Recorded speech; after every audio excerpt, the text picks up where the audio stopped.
Hall is uploading your assessment results onto your drive. So just bear with us for a couple minutes, okay, everyone? I've emailed it to most of them. I'm just uploading it there as well. And Mufid and Dilban, I got your personality dimensions. Okay. So I'm going to be uploading those. I'm going to be emailing them to you as well. Okay. Here Thank she you. is. Here is Omalar. Perfect. Holly? Yep. He's here if you want Yep, to. I see her. Give me 1 second.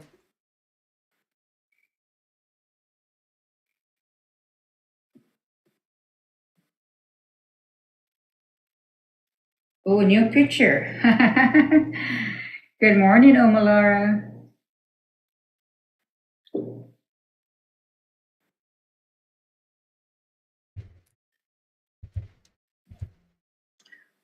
Okay.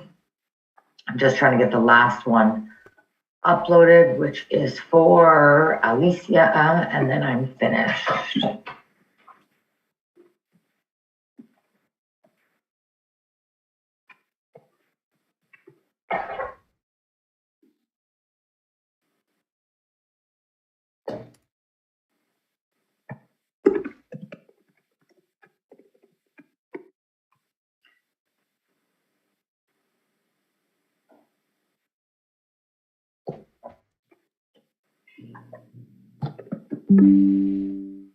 Okay. So just to check in, all of you, I've uploaded your assessments to your folders into the completed assignment folder. But Dilban and Mufid, I'm going to email you your personality dimensions directly, just so that you can review them. If you have any questions, please reach out. I'm happy to go over them. Omalara, are you there? Yes, good morning. Hi, Omalara. Omalara, you haven't finished the COP system assessment yet. It's not allowing me. It said log out, that you have been logged out.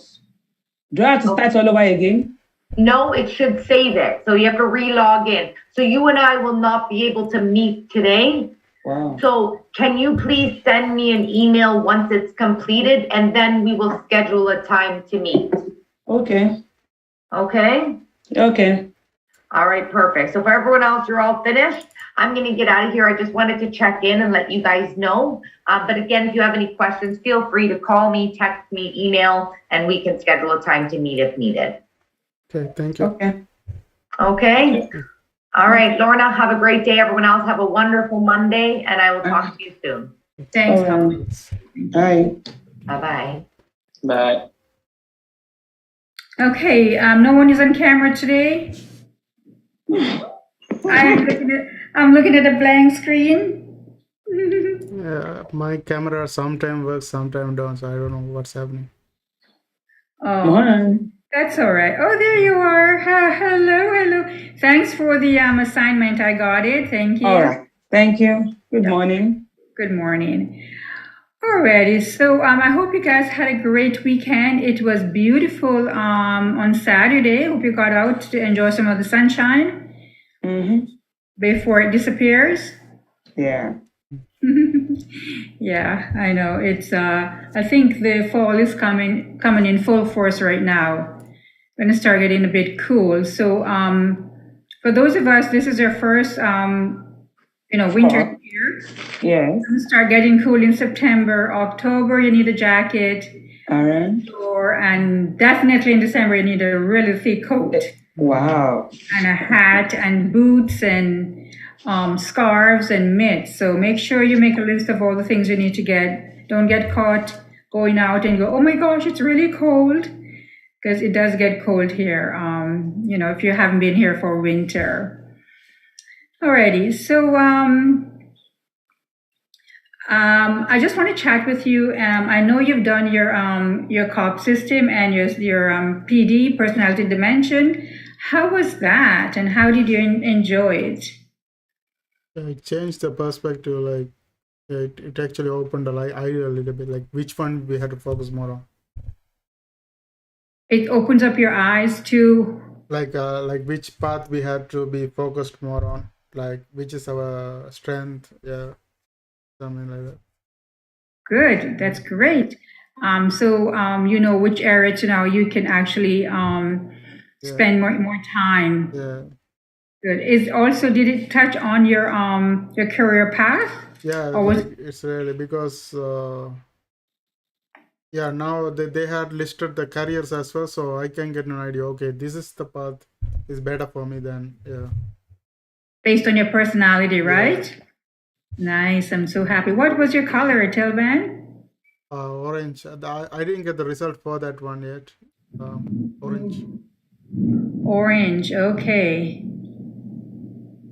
So orange, I believe, is social. You're a very social person. No. You're asking the COP system. Yeah. So I got no, the no, business. personality didn't. No, the personality didn't mention I what didn't color. get that one yet. Oh, you didn't get that your result as yet. Okay, so you can log in when you get a chance and have a look. Oh, I think she just sent me. Okay, let me check.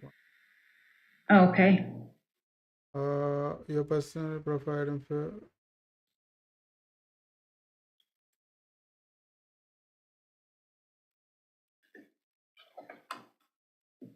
Wait a minute. I can't log it in.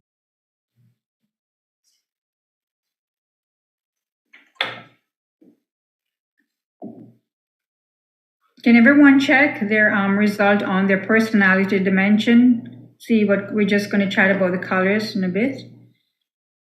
Oh, we had to look at the score, the final score, the which one higher? The result. Oh yeah, I got the green one more. Oh, you got green. Okay. What does that mean?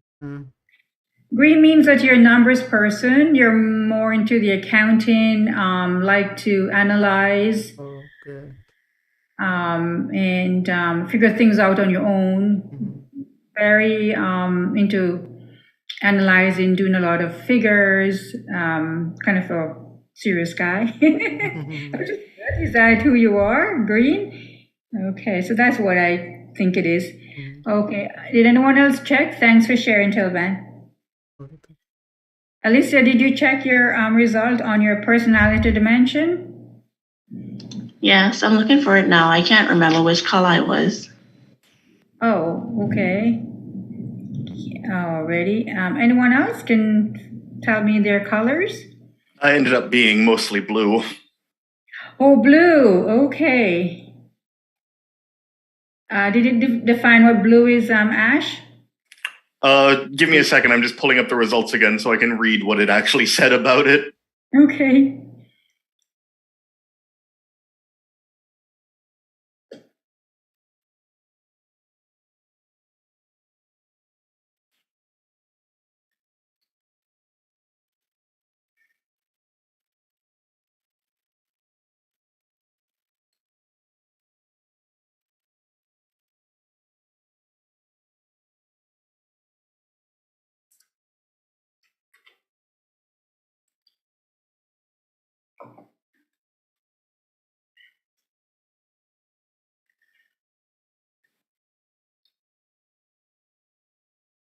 I think blue is the people-oriented one from what I'm reading here. Okay. Oh, yeah, it's core needs, relationships, and self-actualization. Alrighty. Okay. Nice. Nice. You're blue. Thank you, Ash. So you're blue. And Omalara, what are you? What color are you? I think I'm blue, but I've not seen the results. But from what I did, I think it was blue. Blue. Okay. So you're like Ash, people oriented. Okay. And Mufid, what's your color? My one is orange, social person. A social person. Yep. And Alicia?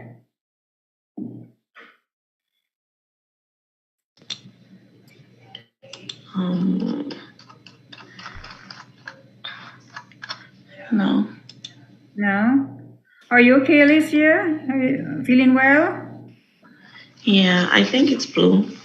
You're blue Thank too? you. Oh, lots of blue. No, I think mine is orange. Mine is orange. Yours is orange. Yeah, orange. Social. Yeah. No one got yellow? I know. honest.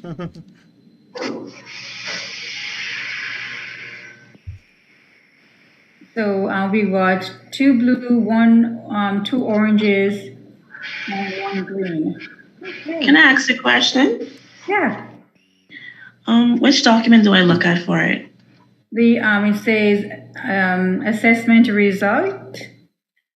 I've not gotten mine yet, but Is it personality dimension? On the personality Profile. dimension, yeah. So she would have put it in the same file, wouldn't she? I haven't looked at your files as yet to see where she put it. Oh. Well, I think it's gold then, because it Is says it gold? it shows me gold, then blue, then green, and then orange. Oh, but you need to be just one or one. There's a score. I don't know that. It shows them all in order. So yeah, if yellow or gold is the one that it starts with, then that's your top one. okay, that's your top. You're gold or yellow? You call it yellow. Now I'm not organized. Yeah. You're not organized. Okay. Yeah. It's okay though. You know what? It's good to know your personality. It's good to know who you are, where your strength lies, and some of your weaknesses. It's really good. Did you enjoy the workshop, everyone? Yes. Nice. Yeah. Okay. Alrighty. So, oh, there you are. Hello. Hello. No mask today? No, I have it. We have to wear it. It's mandatory here. Oh, it's mandatory in there. Okay. All right. So let us start. Let's get back to our lesson plan here. Today we are going to talk about listening skills. Active listening, passive listening, and all the different types of listening. And that's all we have for today. But before we get into that, I just wanted to touch on the assignment I gave out on Tuesday. It was assignment to identify transferable skills. You remember that one? It was the handout number 8 from the last assignment. Could you please bring it up?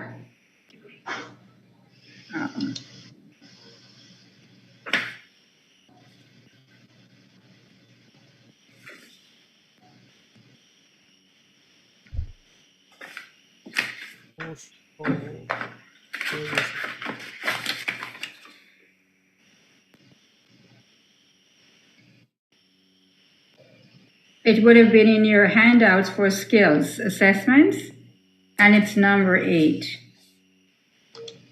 Sorry, I totally forgot to do it over the weekend, but I'll make sure it's done by the end of the day and in my assignment folder.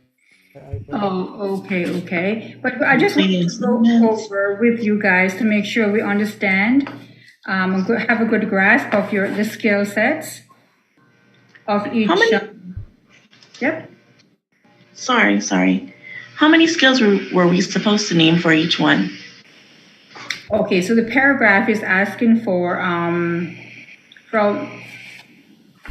let me find my copy here. One, two, three, four, five. So with Wanda, they want to know, in her spare time, Wanda does that. She's having difficulty identifying any skills at all for Wanda, any skills.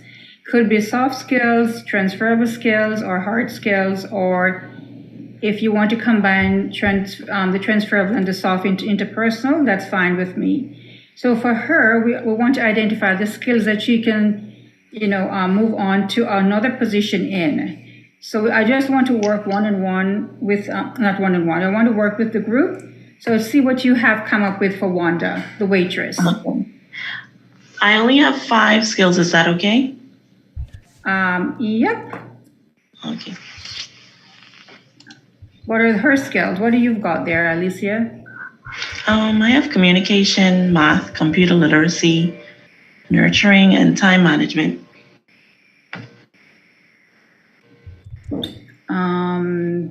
You have nurturing.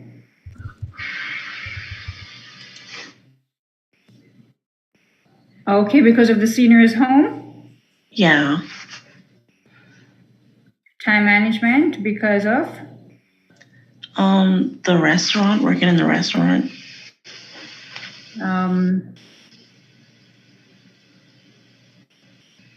And the course that she takes, I guess. The computer courses. She has computer skills. Yes. What about her people skills, like meeting and greeting, customer service skills? Would that be part of it? Oh, I should put that. Yes. But she has customer service skills. Everyone with me? Yes, yes. So Yeah. you need to make a note of this because for yourself, you need to be able to identify your skills going forward into your making your resume. So with Wanda, she works as a hostess and as a waitress. So she meets and greet people. That's a customer service skills right there. She used to serving the public, greeting them and making them feel comfortable. So she has what? Communication skills. I think did you say that? Yes. Communication skills right there. Everyone, are you there with me? Yeah. Yes. So she order items. So what would that be? She order items for the restaurant. So what type of skill is that? Purchasing. Purchasing skills. Okay. You could put purchasing skills there. Okay. In her spare time, she has computer course. She takes several computer courses. She has computer skills right there. And she volunteer her time at the seniors' home. Okay. One question. Do you have to put it like hard skill, soft skill, transferable skill, or just skills? Is it? Yeah, this particular one are asking for identifying any of the skills that you think Wanda has. Okay, so we have to just list all the You have to put them in the category, yes. Or you could just put interpersonal skills under the soft and transferable and just use her hard skills. Okay. If you have a good grasp of interpersonal skills, you could put it that way. But if you don't, then just put hard skills, soft skills, transferable skills. Okay, so you think she could find a job doing something else? Ms. Lorna, my one I've completed. Have you gone through that? No, I haven't. I just want to go through this with the class. So you've done all of them? Yeah, the last week itself I completed. That's why I just want to find out if it's checkable. Alrighty, okay. So for those of us, thank you, Mofid. For those of us who haven't done it, you can make a note of these skills.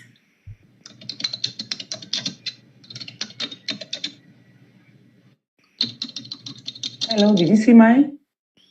Yes, I saw yours. I was able to look at yours. Thank you. Okay, so let's go on to Trina, the teacher. We are just looking for transferable skills for Trina. So what are her transferable skills? Bilingual teacher. Bilingual, right. Bilingual customer service. Translator. Right, very good.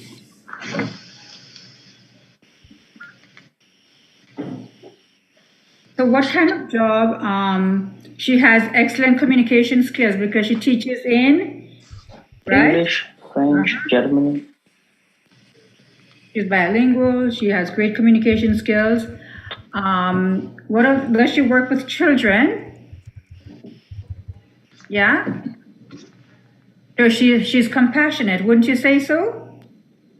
I don't know. I've had plenty of teachers that don't fit that description.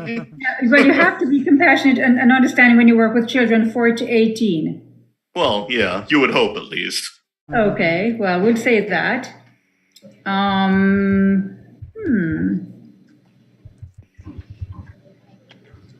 What are the jobs she may be able to get? She's new to Canada, so she has to go back to school to get her teaching degree. What can she do in the meantime? You can do customer service. Can work for a lawyer, or for a translator. as a Translator. translator. Yeah. Mhm. Or she can work for a daycare. Okay. Okay, so one of the things that a lot of teachers, when they come here and they need to get their certification here, they do what they call a drop-in Assistant teachers. teacher. Assistant teacher, that's the word. That's exactly what they do. They cannot teach, but they can teach under the guidance of a teacher. Yeah. So this in would college be, that would be university, they our, offer yeah, that would be your ideal job, is an assistant teacher. And we'll do the last one, which is Theo. So Theo has is a long distance driver over 10 years.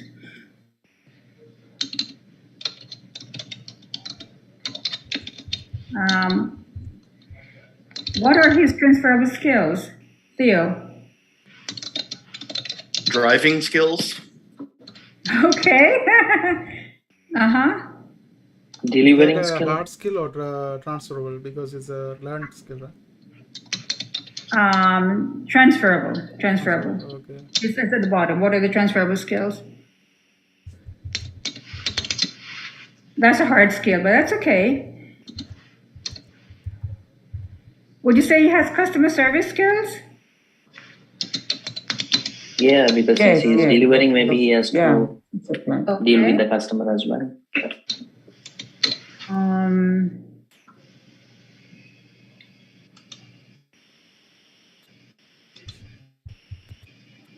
Okay, so they're just looking for the transfer. And what kind of job you think he could try to get into, looking at his past He job? can be a light vehicle driver. He can work for Amazon delivery. Delivery person? Yeah, Uber, anything. Uber driver? Yes. he can use Uber. Yeah, Okay. Would you any think- light vehicle driver. Okay, just all driving. All the positions you guys give me are drivers. Drivers. Yeah, he's having that experience mostly. Okay, would you think that Leah might be good as an A clerical clerk. logistic manager supervisor? The fact that he knows about Computer and distribution and all of that? yeah. We can consider. Okay, I'm considering for logistic manager. Okay. So this is the gist, and I would say you guys have gotten it, right? How to identify the transferable skills. That's what this is all about, is how do you identify your transferable skills by looking at what you have done. And I guess the only person who hasn't done this would be Ash. Am I correct? Yeah, but I just kind of filled it out as we went now, so it's in the it's in my completed as well now. Oh, wonderful. Thanks, Ash. Alrighty. And did you guys complete, thank you for sharing on that one. Did you guys complete the job search manual number 5? It says analyzing what, never done this before. This is your skill inventory. Yes. Which number is that? I did that. Job section. Yeah.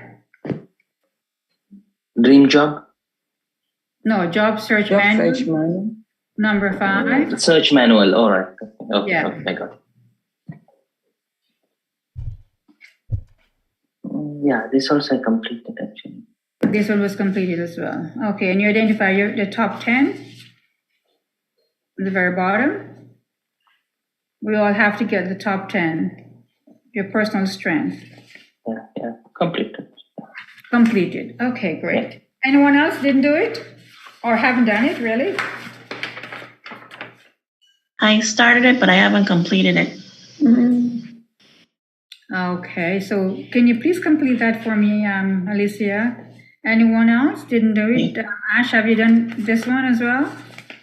Yeah, I forgot to put it in my actual completed folder, but I'm just moving it now. But otherwise, it's actually done. Perfect, thank you. Tilban, how about you? Is this done? Yeah, I did it. Okay, good. Good stuff. Thank you. We shall move on to listening skills.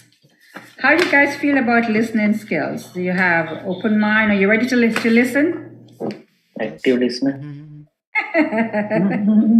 Okay.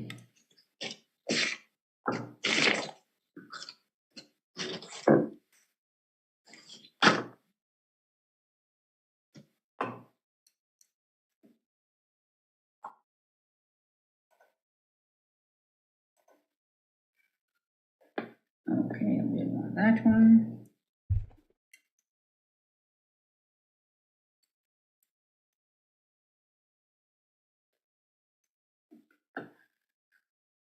One second here.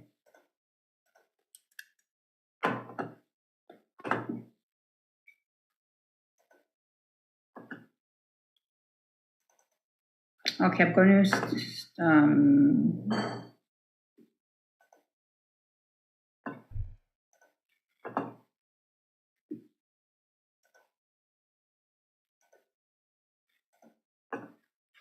okay. I would like each person to take one and read it for me, one question or a paragraph here. Number one. Omalar, I'll start with you. Could you read the first? It's a warm-up. This is a warm-up exercise, by the way, so I need you to listen as we read along, and then we will get into the, I'll ask you a question and I need you to answer me, okay? So each person will take a question and we will move on from there. So, ready to listen? Yes. Okay, so now, Omalar, can you read that for me? All right. So, if a flight from New Zealand to Antarctica crashes in the ocean at the exact midway point between the two, where will it be unidentified survivor be buried? So A, New Zealand, B, Antarctica, C, their home country, D, none of the above. Okay, so what do you think, Omalar? Where would they be buried?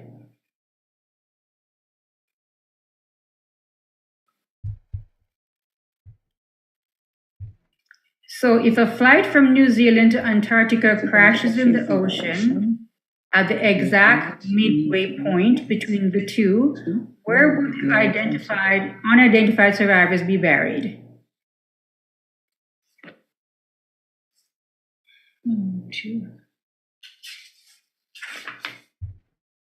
Okay, that's all right. Alicia, where do you think they'd be buried? Thanks for trying, Omalar. Alicia? Hello. Just reading over it again. So, if a flight from New Zealand to Antarctica crashes in the ocean, the point between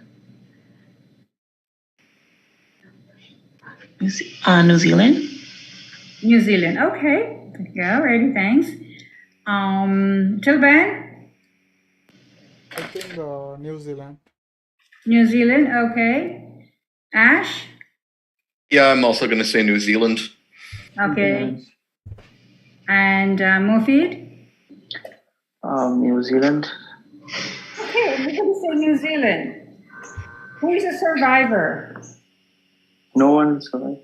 Oh. Of course. All right. Yeah. Okay. They survived. Okay, they all survived, right? So none of the above. Because None of the above. Yeah, I don't want to say that. Wow. Alrighty. Alicia, can you take the next one? Okay. During a trip to Morocco in Northern Africa, I had the opportunity to take a camel ride into the countryside. Now, I've ridden a lot of horses in my life, but riding a camel is a completely different challenge.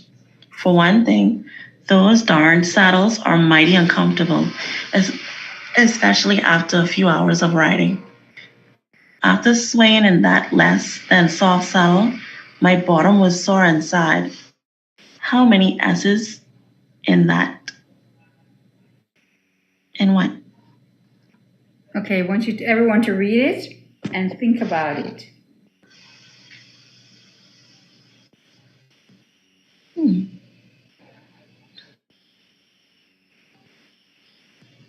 And I want you to think outside the box.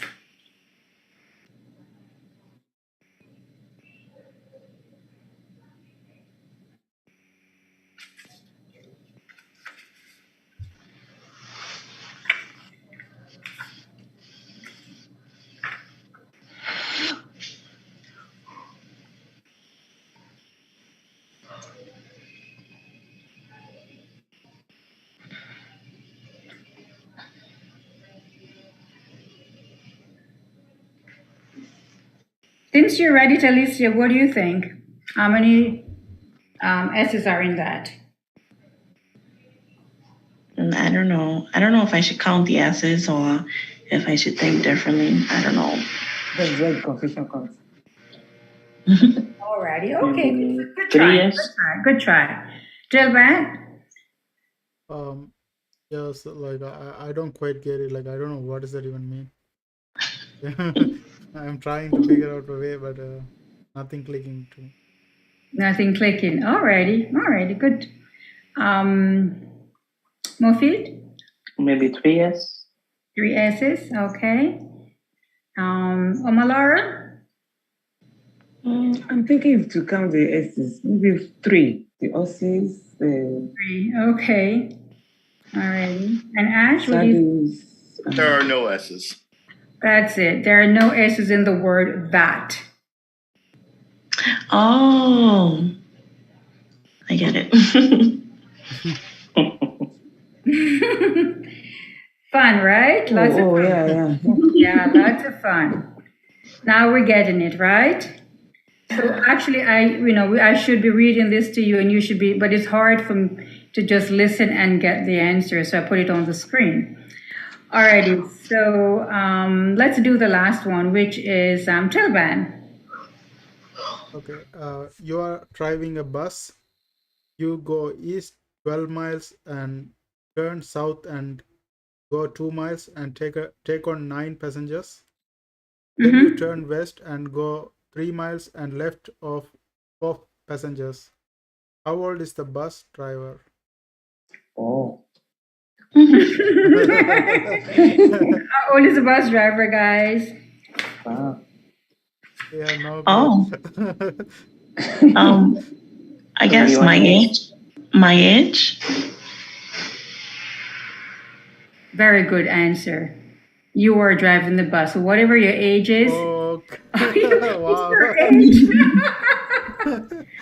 You are driving the bus. Oh my This is gosh. super. You really have to, Daily, right? daily you bring same like this 3-4 questions, Alona. It's good. Huh? Daily you bring 3-4 questions like this. Daily brain for you guys? Yeah. Okay, we can do You're not that. really We can using do that. anything. Get you. Wake you up, right? Wake you up. It's been a long weekend. Yeah, so this back is on Monday. interesting, you know. Yep, you are driving the bus because we don't know who's driving the bus, right? So you are the driver. So whatever your age is, that's how old the driver is. Wow. Wow.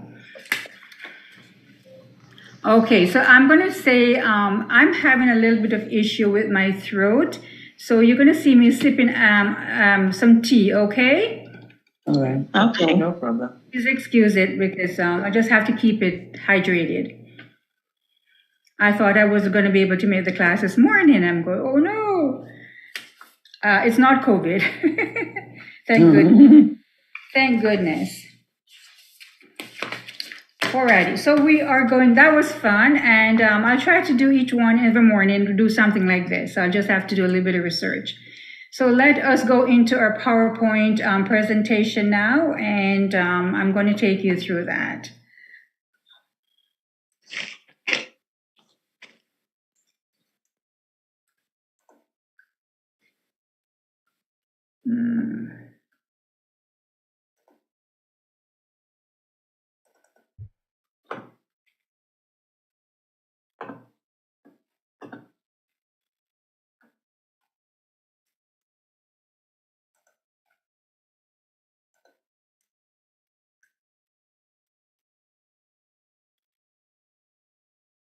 Okay, listen skills, giving and receiving feedback. So that's what we're going to concentrate on today.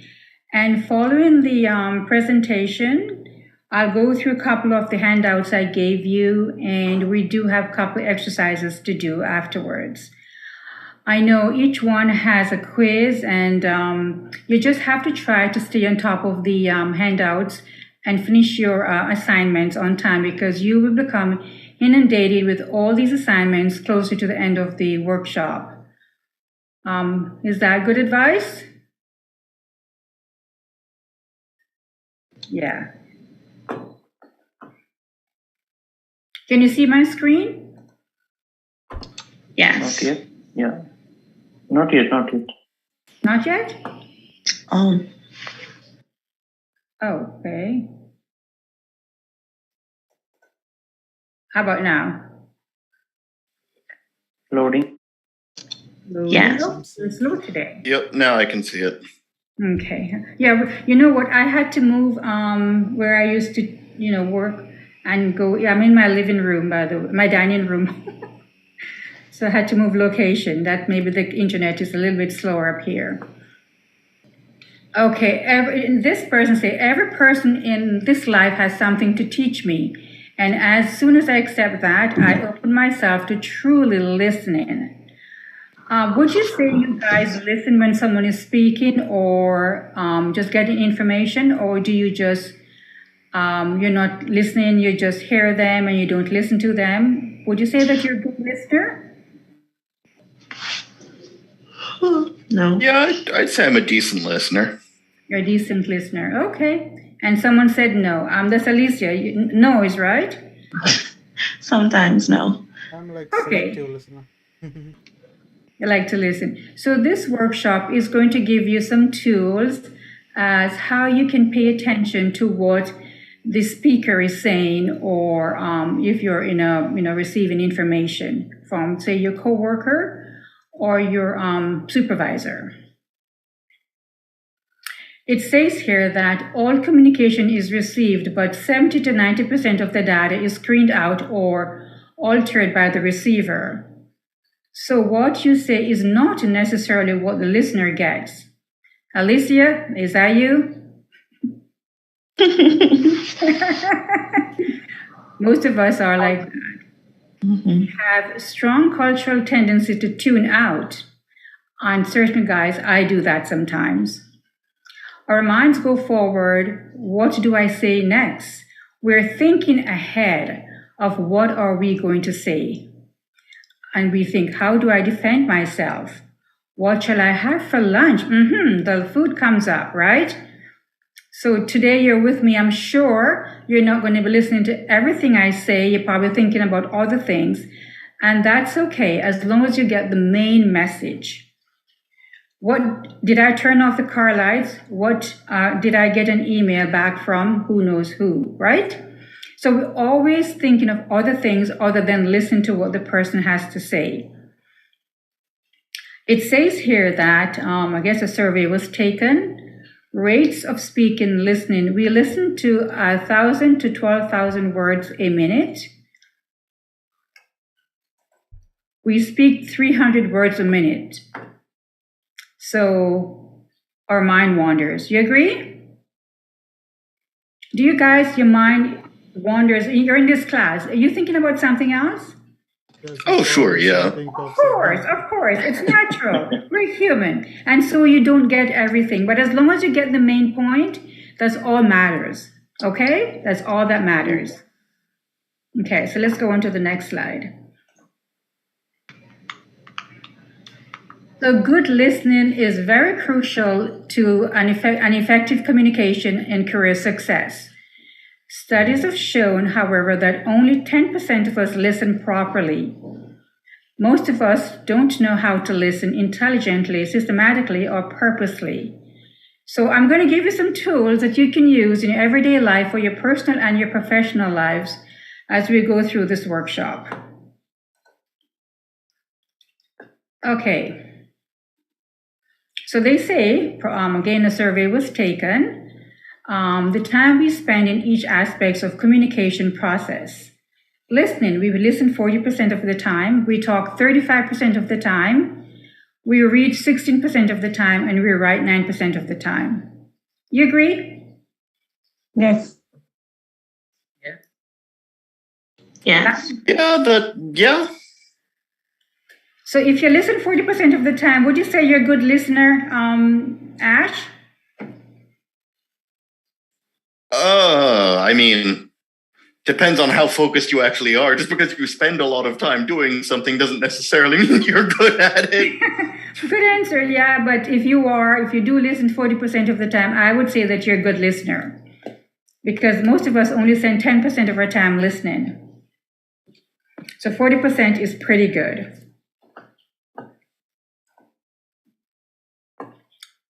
It is important, it is very important, everyone, to listen. It helps to build relationships in your personal life and in your professional life. Have you ever, you're listening to someone and your mind is wandering and the person say, do you hear what I'm saying? Do you get it?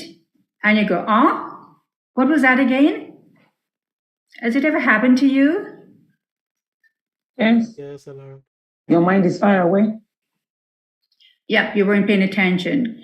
Good listening skills, you can solve problems because you listen to the problem and you can react, you can answer it and assist. Ensure understanding of what you're hearing. It also resolves conflicts, meaning that, you know, you have a conflict in the workplace and someone is explaining it to you, you have to listen so you can resolve the conflicts. It also improves accuracy at work. Effective listening means fewer errors and less time wasted. Would you agree with that? Yes. Yes. For those of us who have been in management position or supervisory position, you know, it is so very important to listen to your coworkers or your manager, whomever it is, so you have fewer errors and less time wasted. At home, in your personal life, it helps to develop children, build friendship and marriages. Have you, in your personal life, you know, your spouse or your partner speaking to you and you go, it's not going to work that way, right? Right away you have an answer, but you weren't really listening. So we need to listen, not just in the workplace, but also at home. Listen to your children, especially if you have young children, because this is the time you need to put time aside to listen to and hear what they have to say. And then you can reply. Nowadays, kids are going to school and lots of things are happening in school, and you need to be the nurturing person. You need to be that person that they can come to and say, Mom or Dad or whomever, this is what is going on. What should I do? Right? But if you don't listen, then that's when the kids start to go to their friends and families and start to develop maybe bad habits. So as parents or whomever you may be in that child's life, you need to listen to them, spend time and listen to them. Very, very important. In your marriages, so very important to listen to your spouse or your partner as it builds relationships, solid relationships. A lot of us don't listen. Okay.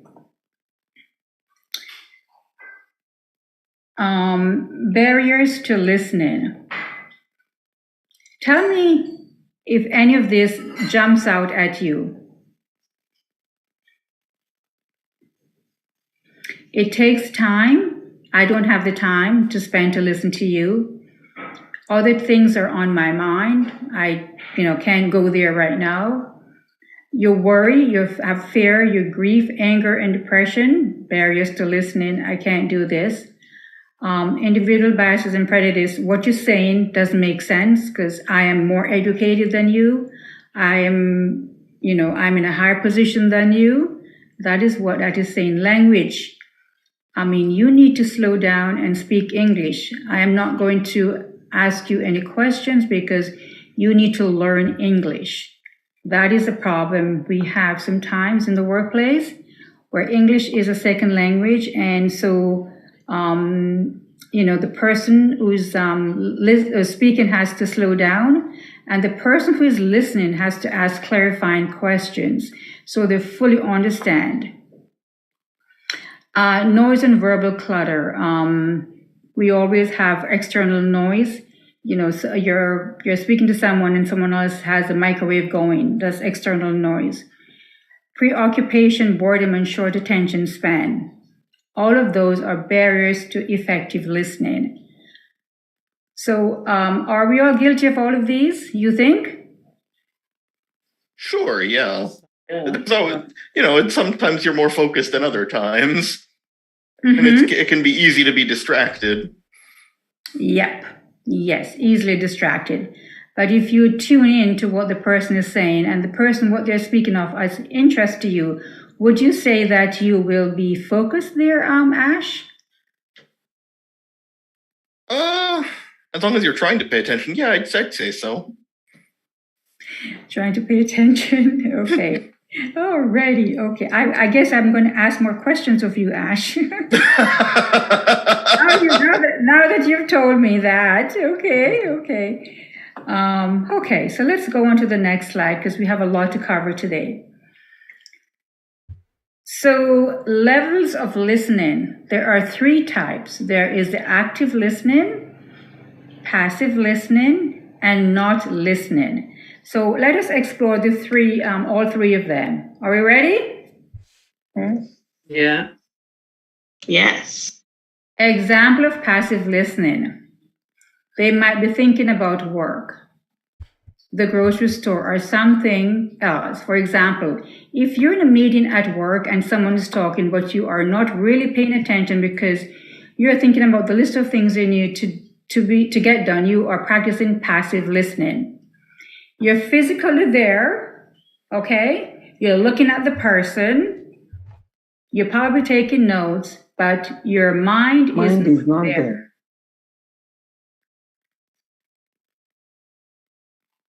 Okay? Are we guilty of this? Absolutely. Yes. We are. I mean, it happens in this workshop many times.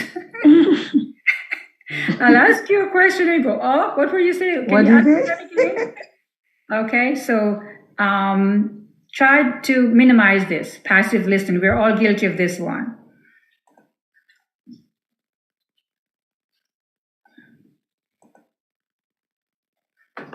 Active listening. Build trust and establishing rapport. This is the one we need to focus on. Demonstrating concern and paraphrasing to show understanding. So can you elaborate on that for me again? Did you mean this? Is that what you're trying to say? So that is active listening. When you actually show that you're paying attention to what the person is saying. And if I'm speaking to you and you're interacting with me, I'm saying to myself that, oh, this person is establishing a rapport with me. They're listening to what I have to say. They have some concern. Maybe what I'm saying is not clear enough, and they need clarifying to ask some clarifying questions. They're paraphrasing just in case they get it wrong. That is active listening. Using nonverbal cues that show understanding, such as nodding, eye contact, and leaning forward. So I know all of us are moving forward into employment, or most of us are. In the workplace, when you're in a meeting or getting information from your supervisor or your coworker, make sure that you show active listening techniques. If you don't, they're going to say that you have no interest in what I'm saying to you. Okay? And one of them is by nodding, nonverbal cues. Really, really important. Say, oh, is that what you mean? Oh, yeah, I got it. And nodding and make eye contact and go, I totally understand what you mean here. And do you need me to do this?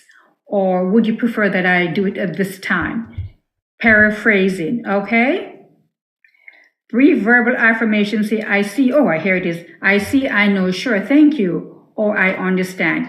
Very, very important that you display these active listening techniques when you are receiving information in the workplace, when you are communicating with someone, because this workshop is about employment in the workplace. Make sure you give brief verbal affirmations. Make sure you give some nonverbal cues. Use paraphrasing to understand and make sure you get the grasp of what they're trying to convey. Very, very important. And if you do all of that, the person's going to walk away, or the group or whomever is presenting or giving you the information walk away. Oh, this person is building trust and establishing rapport with me, and they totally get what I'm trying to say here or do here.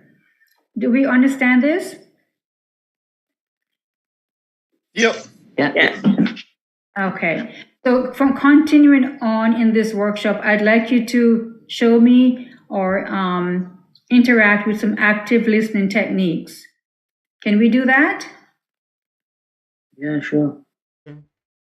Okay. Okay, great. All righty. And examples of passive listening we did. And so examples of not listening. Not looking at the interviewer while they are speaking. You're looking distracted. You looking outside the window. Having close body language, i.e. arms and legs are crossed. We talked about that, right? When you're receiving information, your open stance. I think it was the first day I mentioned that to you. So having closed body language, it's showing that you're not really listening to me. Not repeating back what the interviewer has said, or the person who's conveying the message. You're not asking clarifying questions. You're not interacting with them. You're not giving affirmation. Remember, not asking questions to clarify what has been said. And the worst thing is interrupting the speaker before they're finished. Oh, by the way, did you do that? Is that what you meant? Before the person even asked the question, right? Interrupting. So a lot of us in the workplace, what happened is that because our level of education is so different, university degree, master's degree, PhD degree, high school diploma, all these things. And I find over the years working with newcomers that are highly educated, before we ask a question, they are interjecting, interrupting, because they feel as if they have been there, they've done it. So I want to say my two cents, right? So a lot of I find a lot of people that are coming into the country that are highly educated tend to do this one, interrupting. But I don't believe you guys are like that. Am I right? Yeah. Okay. So we need to not to show any of these non-listening skills. We need to put these on the rack when we're listening to someone, especially in the workplace. I know this cross arms and legs. A lot of us, we feel comfortable when we cross our arms. Is that correct? Yeah. How do you feel? Tell me how you feel when you cross your arms.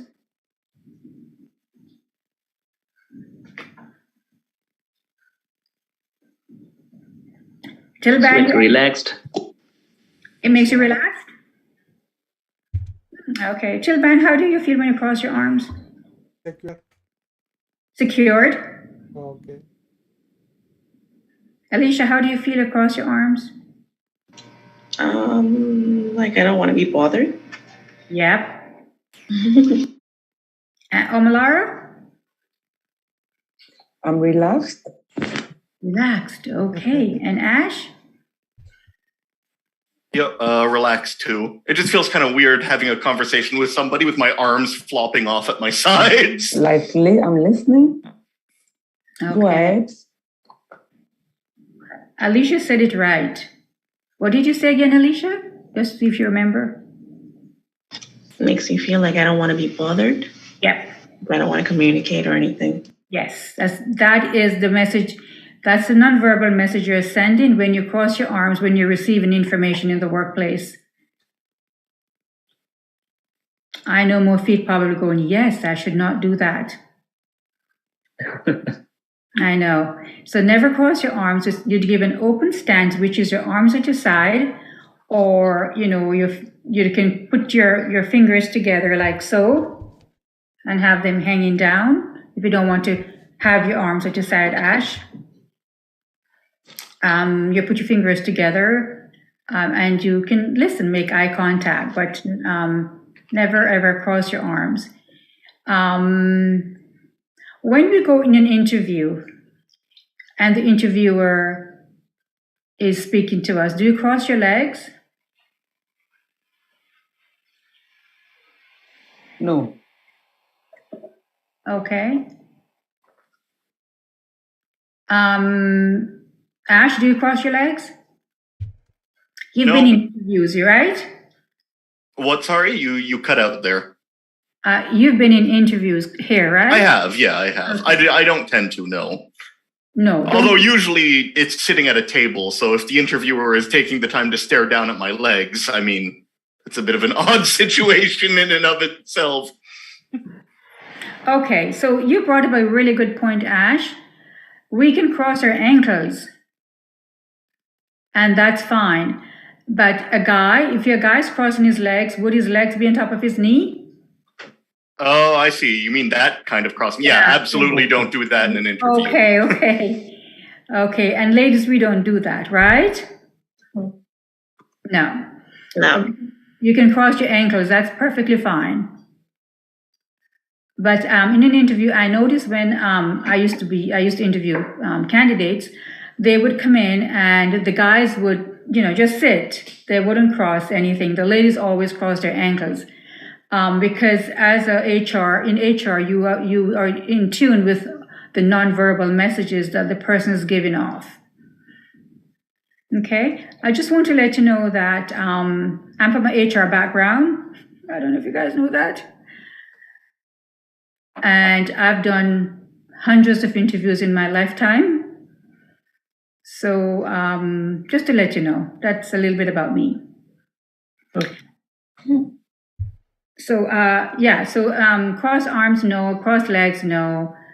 Open stands, and you can cross your fingers. You can just intertwine your fingers and put them in your lap if you're sitting down receiving information. Alrighty? Anything about this that jumps out at you that you might have done? Looking outside the window? Yeah? Yes, of course, yes. Sometimes, where was I? And I was speaking to someone, and I was the one getting the information. So I was on the opposite side of the desk. And it's like, okay, it was snowing pretty hard out there. And the person thought I wasn't paying attention to what they were saying. So I glanced at the window, and she asked me, Lerna, I mean, are you listening or what happened here? And I go, yeah, I'm listening. I just want to look at the snow out there. That can happen, right? It doesn't mean that you're not paying attention. So, but it was rude of me not to look at her. I looked at the window instead of looking at her. Okay, so just remember these little things, especially in an interview. Don't look distracted. Don't look outside the window. Body language is very important. Repeating back what the interviewer said, like paraphrasing, not asking questions to clarify that was said. Did you mean this? Are you looking for information with regards to this? Paraphrase and not asking questions. Or can you explain to me? That was my mistake. Not asking clarifying question, what has been said. Can you explain to me exactly what happens in a job like this? Just give me a synopsis of the daily task here. Okay? Interrupting the speaker. So these are non-listening skills. And lots of us are, we do these. We do them, and we do them without even thinking about them. I know you guys agree, yes? Yeah. Okay. Yeah. So what is active listening?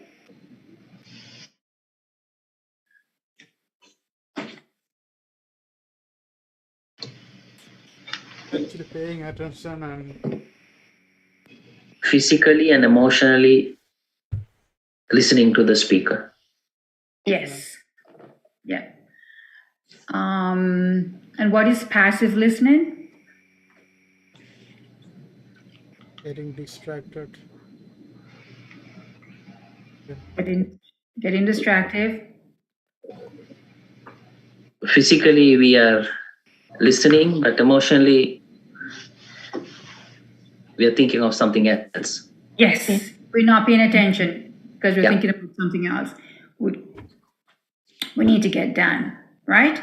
And what are some of the things you should not be doing in an interview? Looking at the Crossing windows. your legs. I mean, pretty much any kind of passive listening isn't something you should do in an interview. Right. Okay. Alrighty. So you do you understand the difference between all three? Everyone? Yeah. Yes. And I don't expect you all to be 100% at the the active listening, but we are going to work on it, right? If we don't have it. Right? Yeah. We're going to work on this. Building trust in establishing rapport, demonstrating concerns, paraphrasing to understand, using nonverbal cues to make contact, leaning forward, and affirmation by nodding, saying things like thank you or I understand. Okay, so I need you to start using some of these in the classroom starting today.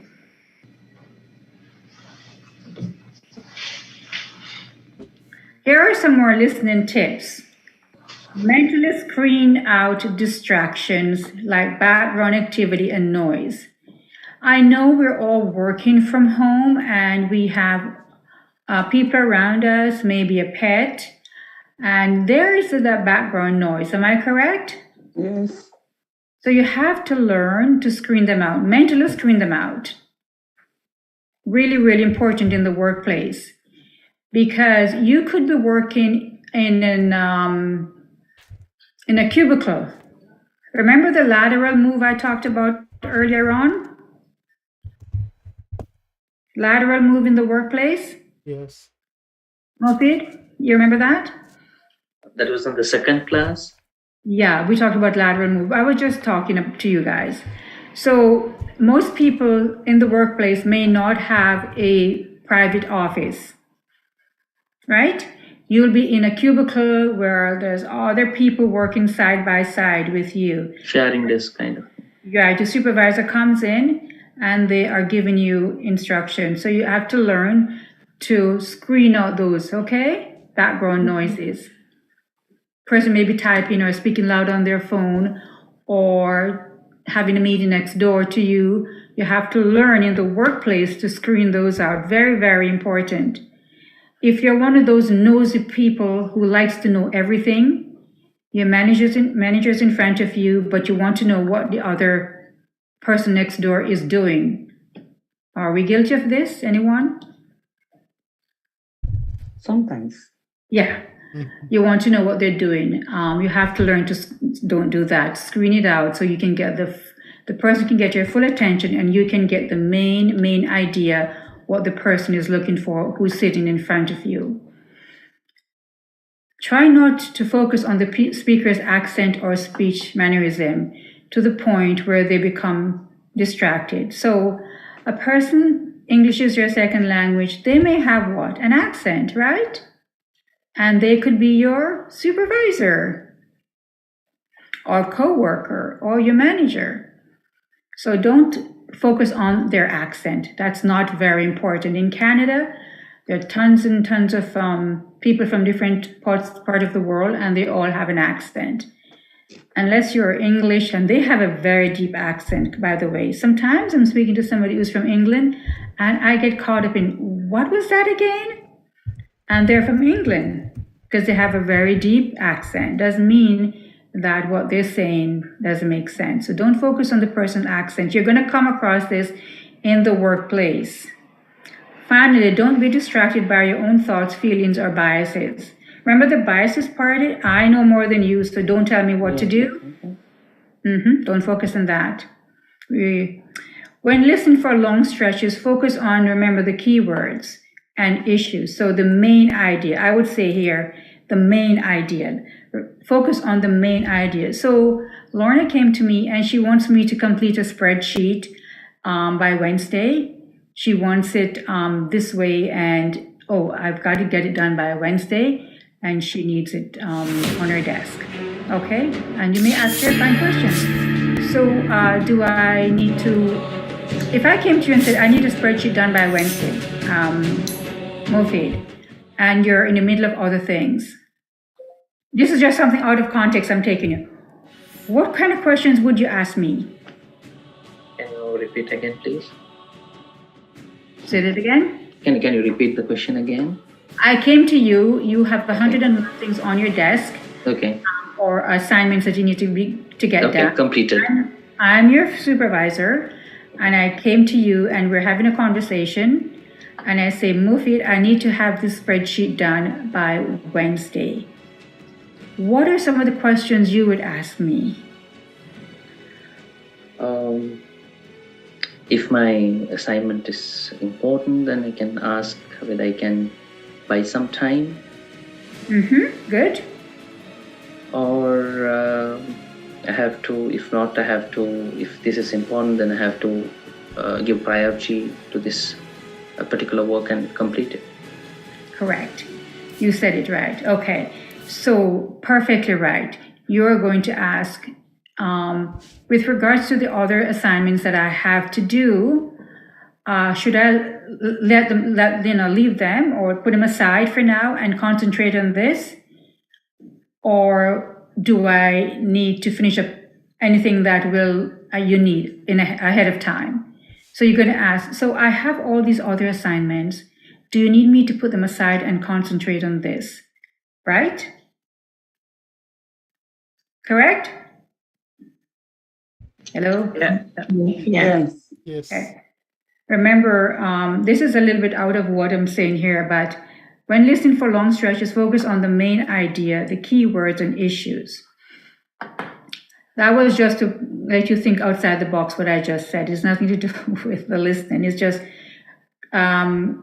confirming, confirmation. That's what I'm looking for. When dealing with difficult people, spend more time listening than speaking. Do you agree with this one? Yes.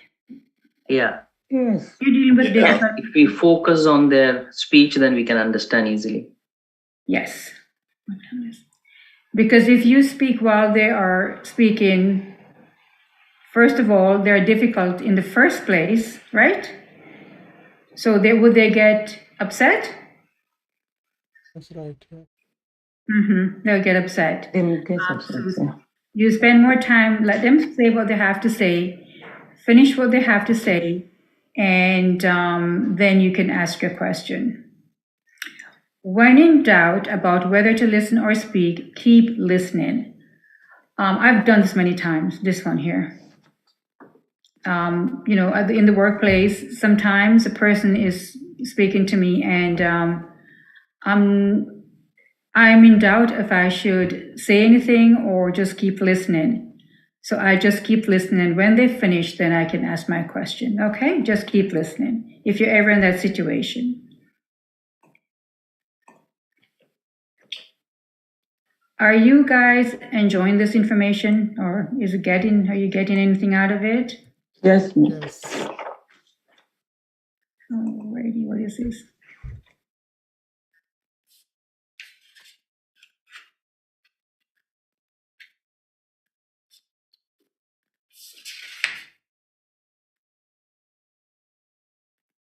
Okay, so I'm going to pause for here, and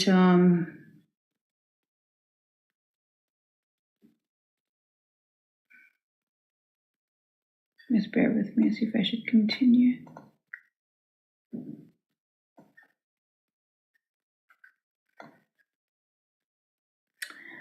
Okay, so let's go on. I'm going to finish the presentation, and then we're going to go through the handouts, and I'll work with you on the assignments, and yeah, that should take us through the day. So what is feedback? Let's talk about feedback. So feedback is the communication of perceptions, feelings, and reactions to others about the effects of their behavior or performance. Feedback provides others with descriptive information they can use to evaluate their own behavior or performance.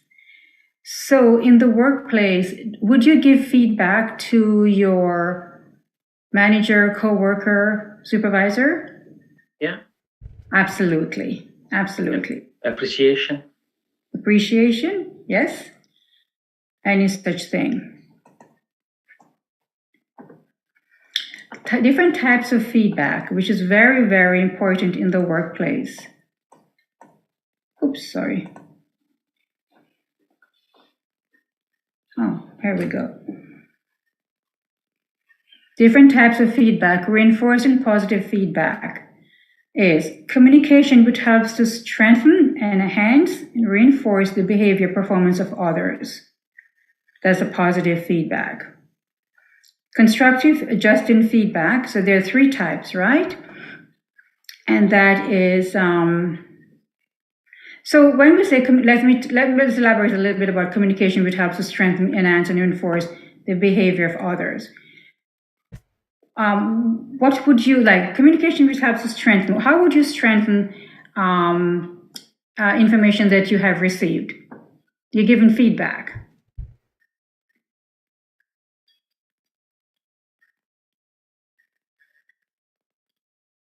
You would say stuff like, "Oh, that was really good information. It will help to shine some light on what I'm working on the next project." Correct? You're strengthening the feedback. Yes. Yes, okay. Constructive feedback. Oh boy. Communication which helps in change. Oh, stop, it's your break time. Communication which helps to change, modify, and adjust the behavior performance of others. So constructive or adjusting feedback is when you are saying something that you don't agree with or you would like to modify what you've heard or the behavior or performance of someone else. Do you get it? Yes. So I'm going to give you a constructive feedback. And for me to do that, I'm going to take you through what we call the sandwich effect. Have you ever heard of that? No. No. Okay. No. You haven't heard of it. So this is how you give a constructive feedback or just-in feedback.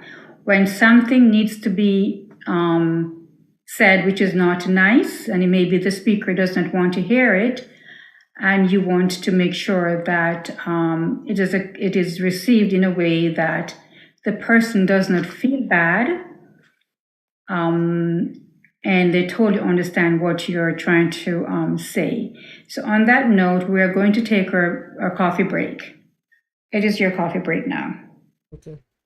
And I'll come back to constructive feedback. What Okay. time we will back? 15 minutes, so 11:30? Okay. All right. Okay. Coffee break. Thank you. Okay.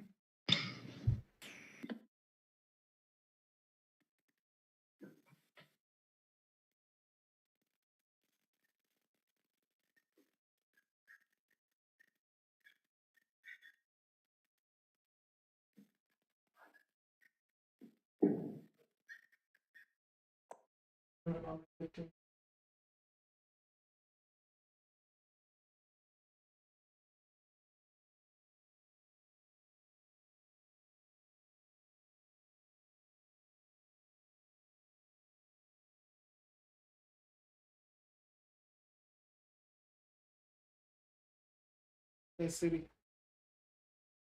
11:30.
Are we back? Yeah. Yes. Yep. Okay, I'm wearing a headset. You guys can hear me? Yes. Yes. Yep. Yes. Perfect. Okay. So here are some principles of giving feedback. In the workplace, no matter what position you hold, you are going to have to give feedback. You will be exposed to meetings. You'll be exposed to meeting one-on-one with your coworkers and your supervisor.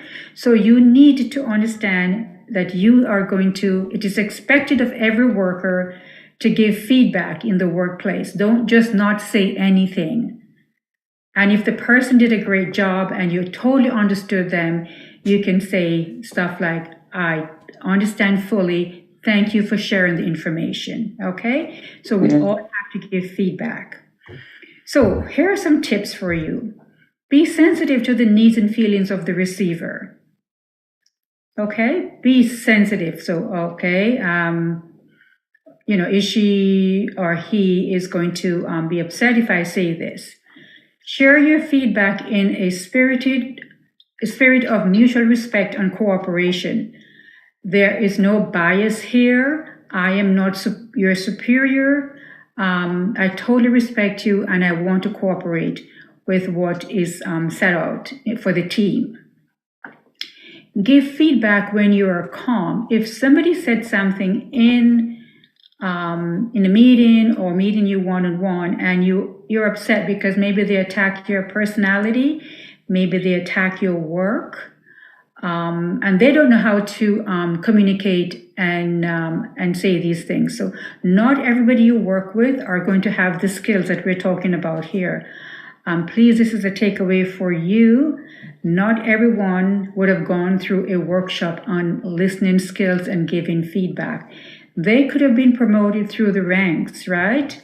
They've been there X number of years and they have pulled their weight and they got promoted, but they don't know how to speak to someone or give a person's feedback. So they may get angry. So give feedback when you are not upset and let the receiver know you know that, and the receiver is ready to hear you. Okay? Okay. And how do you do that? Tom, thanks for sharing that information with me. Are you open to receive some feedback? Okay. Focus on behavior rather than on the person. So the person could be, as I said, got promoted through the ranks, not educated. So on the behavior rather than on the person, where the person is coming from, what position they hold. Be as specific as possible. So don't linger.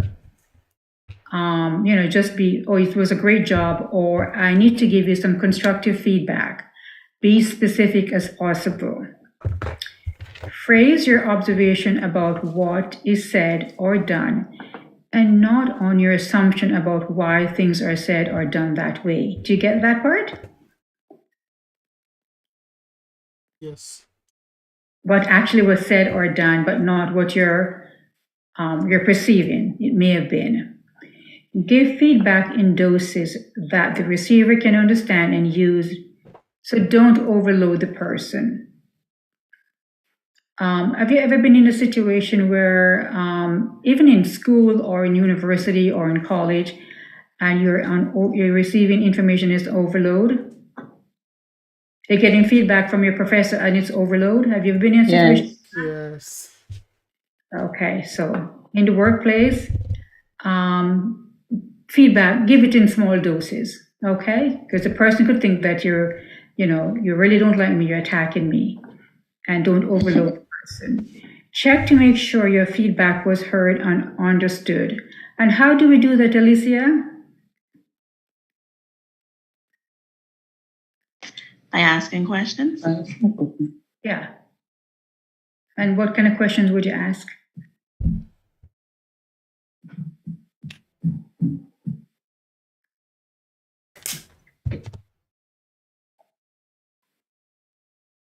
If we're giving you information, what kind of questions would you ask to make sure the person make sure the feedback was heard and understood? Feedback is when information is given to you and you're now talking back to the person. That's what it is.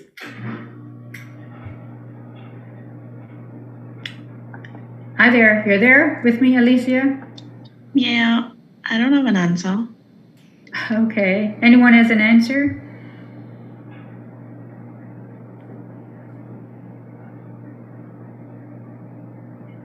You could ask questions like, do you understand what I'm trying to say or we're trying to achieve here, right?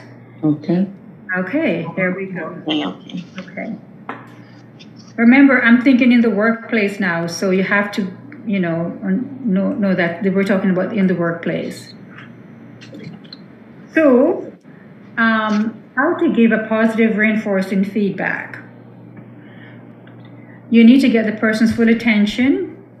Hey, Lorna, can we meet at 2:00? I need to go over a couple of things with you. I would like to, go over the information that you gave me, okay? And let them know you're going to give them some reinforcing feedback. Lorna, when we meet, I would like to give you some reinforcing feedback, okay? So you're going to tell the person, make sure the person you get the person's full attention. State the positive behavior you observed, such as you helped the team. The information you presented today was so useful, right? Your performance was better on whatever they were presenting or passing on to you. You handled yourself well in dealing with the spreadsheet that we were asked to get done. Okay, so you're going to give what? You're going to put a positive behavior you observed about the person. Just don't come and say, Lorna, what you said was wrong. Are you guys getting me? Yes.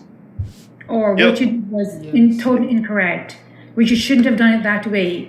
It's not going to work that way. Lorna, the information you passed on to us was really helpful in meeting our goals or the company achievements, right? So you're going to give them some positive feedback when you are giving reinforcing, okay? Always. Such as, you are well prepared. Oh, here are some examples for you. You are well prepared. We met our goal. Teamwork improved. Yay. Recognize and reinforce a positive behavior. Thank you. Great job. Well done. Right? You got it? Yeah. Yes. Positivity in the beginning. Now, we're going to use the sandwich effect. So this is how we give constructive feedback in the workplace. Everyone, you say something positive to warm up the discussion, the feedback you actually want to give, and something else positive to soften the real feedback. Okay? Okay. Something positive to start the discussion, feedback you actually want to say. You're giving constructive feedback here. And a lot of people in the workplace do not like to receive constructive feedback. I can tell you this from experience. Nobody wants to get constructive feedback. They want to know what they've done is right. And the moment you say, you may want to look at it another way, guess what? The guards are up. Okay? But if you come about it this way, great job in the boardroom. Wonderful. We really appreciate it. However, this is what we may want to look at, right? In the future. We could have done it this way and something else. I look forward to really working with you because you have great analytical skills. Something positive, okay, at the end. So here are some examples. Oh, here's the hamburger sandwich effect, same thing. The hamburger method or sandwich technique, excuse me, so the name, because the pieces of bread represent the positive feedback, the compliment. Mufid? You there, Mufid? Yeah. Okay, so this is how it's done here. So you say two pieces of bread are positive, right? And the meat is where you do the constructive criticism, this meat here. And it's not just in the workplace you need to use this method, guys. You can use it at home. It bears a lot of weight when it's done this way. Okay? Okay, so the hamburger sandwich effect. First, you praise. I am impressed with your development since you joined our team last month. You have used the skills you learned during your training or systematically review our customer's account. Wow, great. Describe the trouble behavior you observed here. Okay? You've come late to our last 3 meetings. You don't let the team know when you take breaks. And when you interrupt me, this is what happens. When you're giving criticism, you need to be very specific. Do not beat around the bush. Say how it's affecting you. Say how it's affecting the task at hand. Say how it's going to affect the outcome of what you guys are trying to do as a team or even individually. Got it? Don't start putting soft words here and, you come late to our last 3 meetings, but I understand if you have some personal issues. No, you don't want to say it that way. When you come late to the meetings, we have to wait for you, right? Am I correct? Yeah. Yeah. Yes. Do we lose time waiting for the person if they're late? Yes. Correct? Right. So be very specific when you're criticizing the behavior or the troubling, whatever it may be. Be very specific as how it's affecting you, the team, and the work. At home, if you're using this effect on your family, you can say maybe to your daughter, your great daughter or child, all the good things. However, you can't sneak out at night. Okay? Something like that, if you use it at home.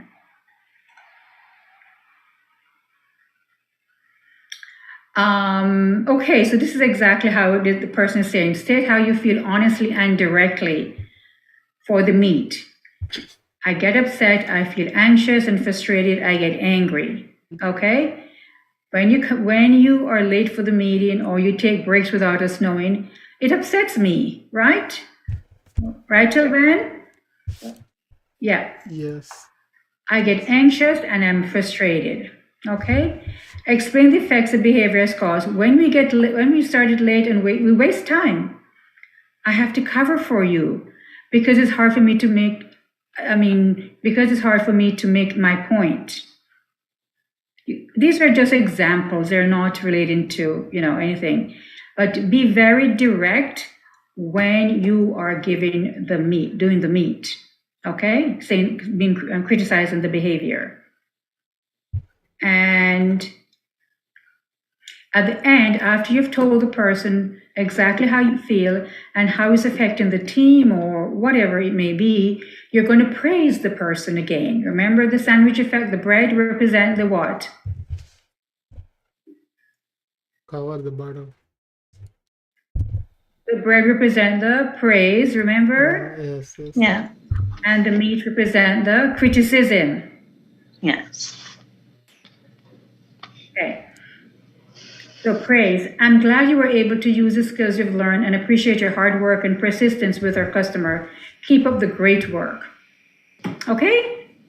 So the person doesn't leave feeling horrible. The person will say, oh, by the way, at least you recognize that I have some good qualities. And she actually verbalized them, which is great. She just didn't criticize my work. She actually told me that I'm good at this and I'm good at that. However, I'm going to listen to what she has to say and I'm going to revisit maybe the spreadsheet, or maybe I'm going to make an effort to turn up to the meetings on time.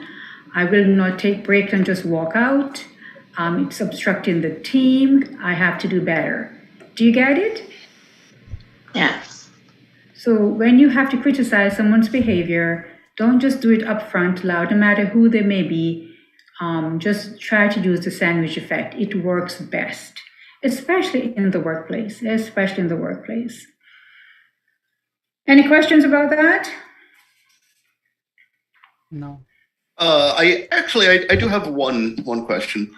When is it appropriate to give positive or negative feedback to someone? For example, if you're talking about your supervisor, for example, it's generally not considered appropriate to give negative feedback, even if you do put it in a positive sense, right? Unless it's specifically asked for.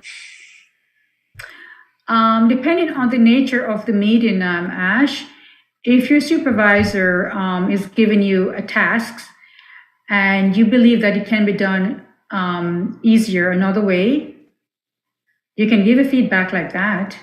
Are you talking about personally attacking the person?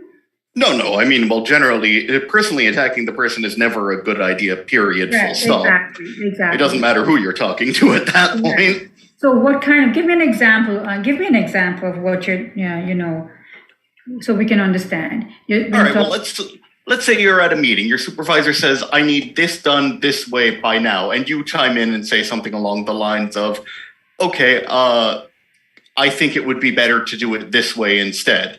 I've seen that most of the time, supervisors see that as an attack rather than a suggestion. Or it's you pushing higher than your classification. It's like, well, you're my subordinate. How dare you say you know how to do this better than I do? Of course, it all depends on the supervisor or the manager, but. And in an open meeting, in a team meeting, you could definitely say something like this. You could soften the blow and say, your idea is great.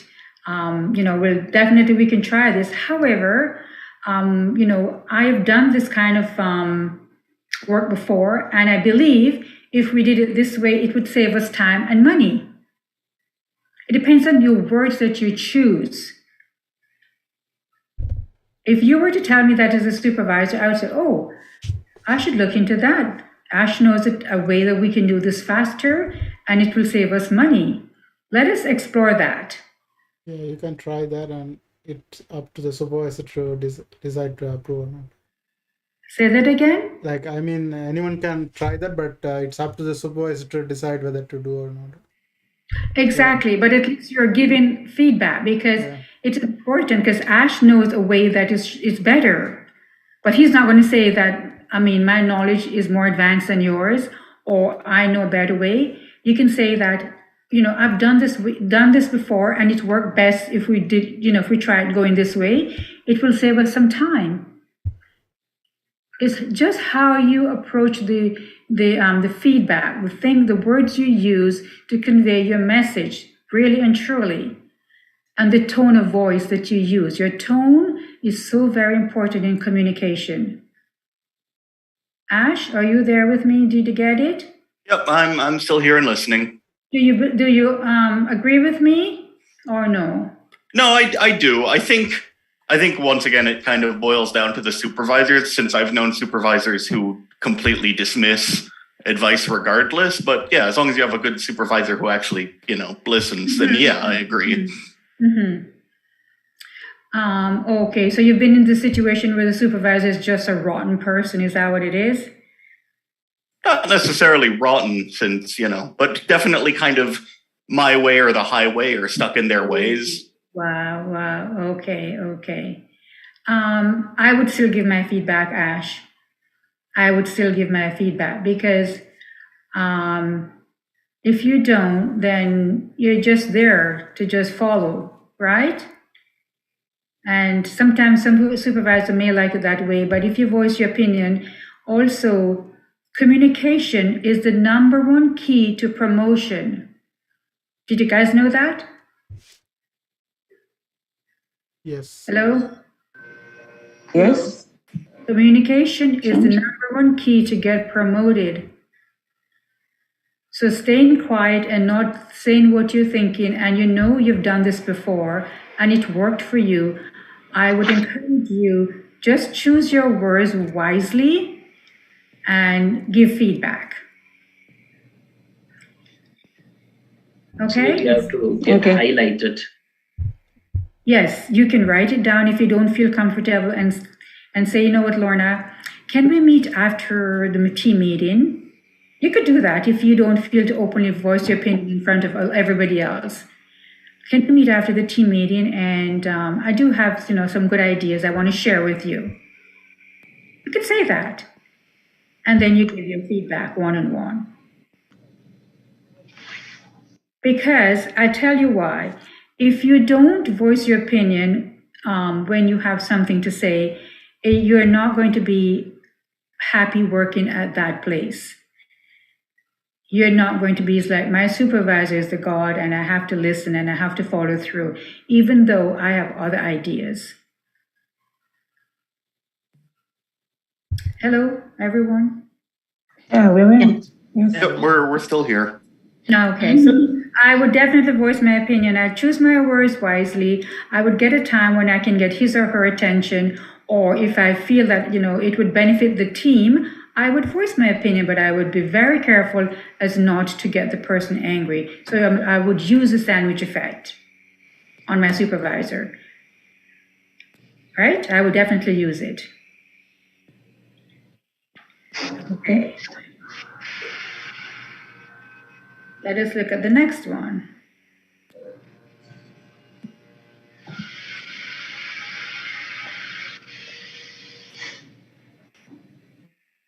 Okay, so I am the person that Ash is given the feedback to, okay? I'm Ash's supervisor. I'm the person that I think is my way or the highway, right, Ash? Yeah, I think that's what I said. Yeah, my way or the highway, okay. So I'm receiving Ash's feedback, okay, or you are receiving someone else's feedback. This person maybe be sensitive to the needs and feeling of the giver. This person could be shy. Could be the very first time that they're giving a feedback. Be sensitive to the individual who's given the feedback. Encourages others, give you feedback and support the efforts by making it safe and comfortable. So a good supervisor, Ash, whenever they're having a meeting, and in my work, time of work, I always say, your feedback is important. I encourage you to give me feedback, even in a team meeting. And good managers and good supervisors and lead hands or whomever always ask for, so what do you guys think? What's your feedback? Okay? Be willing to listen with an open mind. Okay, so you're receiving the feedback. Don't start to think, oh my gosh, this person's attacking my personality. This person's attacking my work. Willing to listen with an open mind. Okay, so maybe I can tweak this report a little bit better to make it more to what he or she is looking for. Don't get defensive. I've done this kind of work before and it worked perfectly. What's wrong with it now? Okay? Try to be open-minded about the information that you are getting. If you don't agree, check with others to validate your feedback. So, for instance, I totally disagree with the person, but you know what? I'm going to check with Alicia to make sure that I'm getting this information correct, and my feedback is going to be appropriate. You can also do that. Talk to your coworkers, talk to someone else, say, what do you think about this? I'm going to say this. If you're a shy person and, and you're receiving the feedback, just check. You think the person gave me was right to say this to me?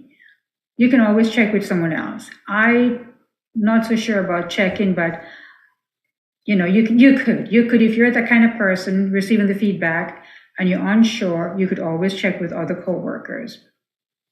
Remember your right to decide what to do with the feedback. So I'm giving you feedback. I'm receiving the feedback. Am I going to take notes? Am I going to correct what the person said? Am I going to follow through with the feedback? Or am I going to do it my way? So you need to decide.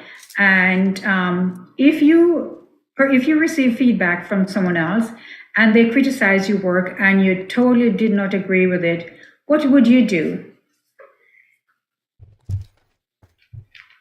Can you repeat the question again? You have done some work in the office and your supervisor is going to give you feedback on what you've done, and you don't agree with the feedback. You can listen to the feedback fully, then you can maybe, Correct them. yeah, you can say that I think it's okay to do that. Yeah, I don't agree with these statements. Okay, right, absolutely. I don't agree that is going to work this way. Okay, one of the things you have to remember when you are receiving feedback and you don't agree, Tilban, is that don't say that, don't use the you word. You would like us to do this way. I don't believe, you're seeing the whole picture. You're going to go to the I word. Take on the ownership. This is how I feel. And someone else have their audio on? And you can say exactly, Tilban, remember your right to decide what to do with the feedback. Thank you so much for giving me the feedback. I appreciate that, you have thought it through and presented it to me. However, right? Then you can have a conversation. If you don't agree with the feedback, what are you going to do with that feedback? You may very well think that, oh, you know what? The feedback that I have received is really good information, and I'm going to follow through with what he or she said. Commit yourself to taking action when you're given feedback, right? So when you are, a lot of us get upset when we're getting feedback, especially in the workplace. When we're getting, they call it criticism. Is that the word, or is it, I call it constructive feedback, but a lot of people say that you are criticizing my work. Am I correct, guys? Yes. Yes. And how do we feel when we get feedback that's not in our favor? Personally attacked. Personal attack. Yes. Yeah. But remember, you have to be willing to listen with an open mind. This part here, open mind. Okay? Don't get defensive, right? Remember, you have the right to decide what to do with the feedback. You decide, and you could voice your opinion as well. Communication in the workplace is communicating with others. It's not talking to yourself, okay? If you don't think it's right, then have a conversation with that individual and let them know what your thoughts are.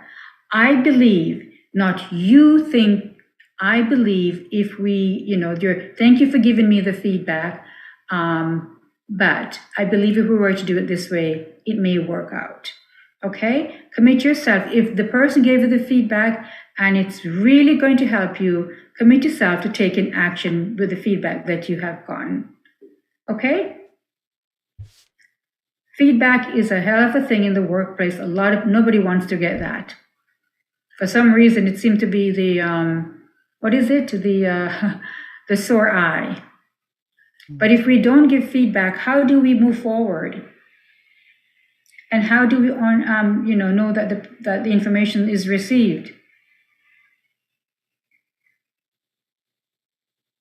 Right? So it could be a constructive feedback, which is, attacking your work or telling you something that needs to be improved. And it will happen to you when you start to work. You are going to receive constructive feedback. You are definitely going to receive them.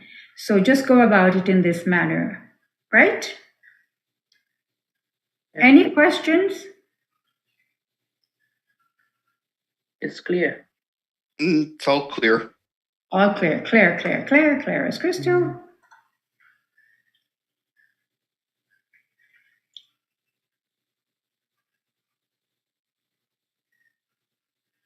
Okay, so in the workplace, you are receiving, this is how you do it. Can someone read that slide for me? Anyone? Sure. How to receive feedback. Give the speaker your full attention, relax, suspend judgment, and focus on understanding what is being said. If you don't understand, ask for clarification or examples, wait before responding, summarize and paraphrase what you've heard to make sure you understand, share your feelings about the feedback, thank the giver for sharing the feedback. Yes, okay. Clear enough, right? Yeah. Very, very clear. And this clarification is really important in the workplace. Okay. So, anyone, would you like me to revise any of the slides we went through? Were you taking notes? I think it's all pretty clear. Yeah. It's pretty clear. It's really clear. And in your handout, there is a copy of this in there. In your handout, this is a copy of this slide presentation in there. Okay. Okay, so in your mind, what is communication? It's active listening Mm-hmm. and choose the right way of speaking, like when Interacting. Communication is speaking, right, Tilban? Yeah, listening and speaking in a good manner. Yes, yes. Interacting, eye contact. Right. Means of sending or exchanging information. Thank you. That is what I was looking for. Was that Omalara? Yes, yes. Yeah. So communication is always taking place. Do you know why? To exchange information. To understand each other. Yeah, understand each other. Okay, so I'll give you this little piece of information. It's not in your work thing, but communication is always taking place. I am here and I'm sitting in front of you and I'm being silent. Am I communicating? No. No. Yes. I am communicating. I'm silent. I am communicating. Rearrange the word listen is silent. Yes. Non-verbally. Yep. So communication is not just what you say or do, but how you say it and the information and how the receiver gets it. Communication does not take place unless the receiver gets it. A lot of us like to talk. They're constantly talking. And people run away from them because they're not good listeners. They just like to verbalize everything, right? They're communicating. Unless you are getting the information that I am saying, then I'm not really communicating with you. You must know the audience. You must be able to communicate and so they understand you. And communication is always taking place, which is verbal and non-verbal. The most effective communication in an interview process are the non-verbal cues that you give off in an interview, in a job interview. Sometimes it's not just what you say, but about the non-verbal cues that you give off, the eye contact, the nodding, Signs. right? The crossing the arms, being on time. All of those are very important in your job interview. So communication is always taking place, even if you believe it or not. And you must know your audience when you're communicating. Okay, so remember that. You are here with me every day, Monday to Thursday most times. And I'm talking, but And I hope that you are receiving. I hope so. So Yeah. we're actually communicating here, right? Yes. We are communicating. So even in your home, you're communicating when you're with your partners or children, your spouse. You're always communicating. Even if you don't see a word, you're communicating. Maybe the way that you look at them, you know, like, what are you doing? That's communicating, okay? So it's not just what the things that you say is always taking place. Just remember that. So when I ask you what you think about this, you're always communicating with me. It's like, sometimes I ask, so what do you think? And you go, can you repeat that? You were not listening to me. Am I correct? You were not listening. Your mind was thinking about dinner. Am I correct? What's for dinner? I mean, Yeah. the What's for lunch? unfortunately tricky part about doing like Zoom calls is that sometimes it's not that you're not paying attention, it's just that audio cuts out or there's some kind of weird computer thing going on in the background. Okay, that is true, Ash. That is so true. Yes. But guys, this is our third week together. Am I correct? Yes. Yes. Yeah. Yeah. We are one team. So, start communicating with me, okay? I know you have been. Actually, you have been very, very, vocal on the Zoom, which I love.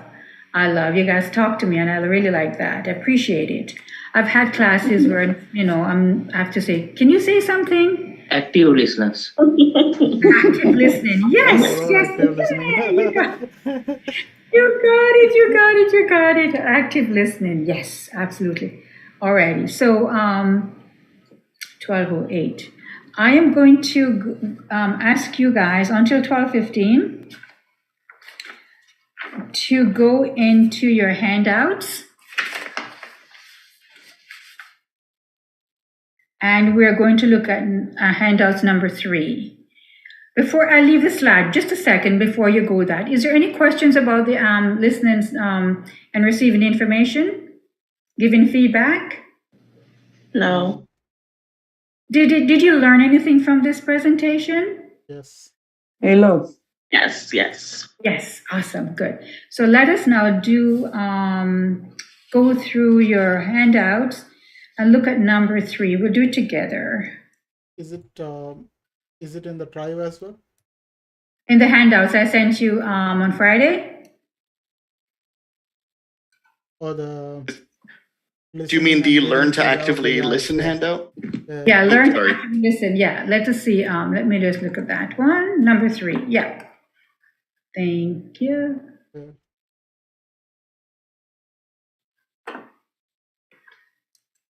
I'll give you a moment to find it. Got it.